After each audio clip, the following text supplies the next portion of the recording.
Let's talk some NFL, right? You know, that big Buffalo Bills loss to the Kansas City Chiefs on Sunday has had Bills kicker Tyler Bass getting criticism from fans. He missed that game-tying field goal late in the game. But other fans are certainly taking the high road and supporting Bass. Our Caleb Yager joins us live in the studio. And Caleb, how is the city of Buffalo helping out Bass, and how has a cat adoption group gotten involved in this? Yeah, good evening, Mike and Eva. Buffalo is known as the city of good neighbors. It's also well known for large-scale fundraisers and donations. Check this out.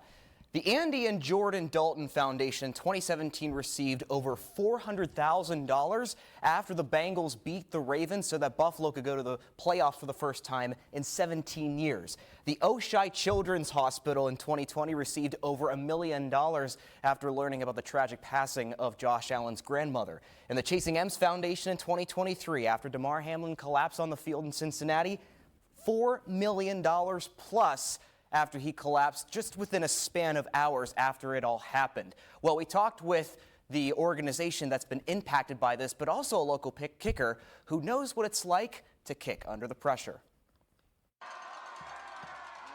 Eric Scarpino knows how to hit game winners. As a field goal kicker for Gannon, he did it not once, but twice this past season before graduating. Gas off the post and in! It's a lot of just muscle memory and just doing what you know is right. He knows all too well the game time pressure for kickers at any level, especially for guys like Tyler Bass. And his missed field goal against the Chiefs on Sunday night. I mean, I've had it's just like your stomach sinks and your heart falls and you're just, oh, dang it. You got to understand that what we don't do physically makes up for it with mentally. So, I mean, you gotta understand that's a lot tougher than you think. Bass has received criticism from fans, but in Blaisdell, New York, a cat adoption group has been having his back. So it started on Monday. 10 Lives Club started receiving phone calls. Our phones were ringing off the hook saying we want to donate to Tyler Bass. The kicker and the 10 Lives Club know each other very well through a charitable partnership, and donations from the city of good neighbors have been purring in. The total now is more than $318,000. Did you ever expect anything would happen like this?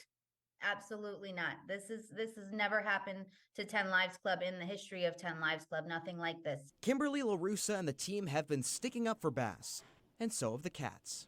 We kind of just wanted to let the community know, leave our friend alone. Our staff and volunteers are his biggest fan. The 10 Lives Club also says they've been seeing more customers walking in to consider adoption. Well, as the sign says in their building, no wonder Tyler Bass is so fast on his feet. He's part cat. Live in the studio, Caleb Yager, Erie News Now.